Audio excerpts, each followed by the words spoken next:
My fondest childhood memory of Losar is of my siblings and I being woken up at dawn by our mom with a bowl of warm and sweet changu, which is fermented rice wine in broth form. Those days, getting new clothes was a luxury, and for Losar, Tibetan New Year, my brothers and I would each get new sets of clothes and shoes.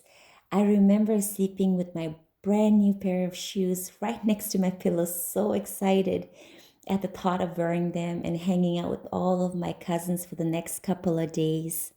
Losar is our biggest Tibetan festival, and festivities begin with Gutu 2 days before Losar, where we get together to eat Gutu, a noodle soup with 9 ingredients, and a dough ball for each person, which contains an element that is reflective of one's personality.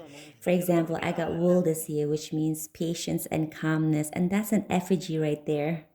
So traditionally, we celebrate Losar for 15 days. But this year, I managed to celebrate it for at least 3 days since my parents are with me this Losar, and I don't know when I'll get that chance to do that again. But with Losar, we have so many traditions that are specific to Losar, and many of the practices actually predate to the arrival of Buddhism in Tibet and go all the way back to our Pön traditions, such as the derka that you see, which is a special altar or shrine that we build for Losar or special occasions.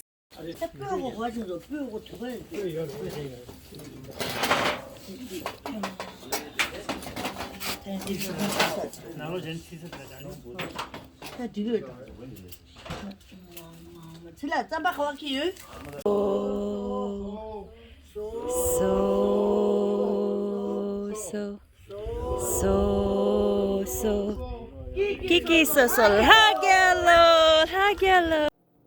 I want my US born daughters to experience Losar the way I did back home, so I did my best to create an experience for them that perhaps they will be just as excited about Losar as other big American holidays such as Christmas.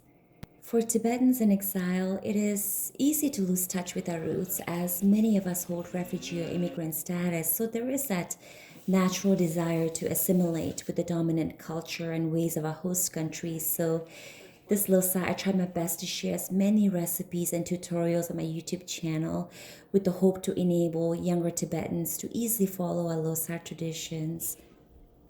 My name is Kiki, and I'm not only an immigrant mom, but I'm also a daughter of Tibet, a country I've never set foot in due to political circumstances, but always in my heart. Losata Shidele.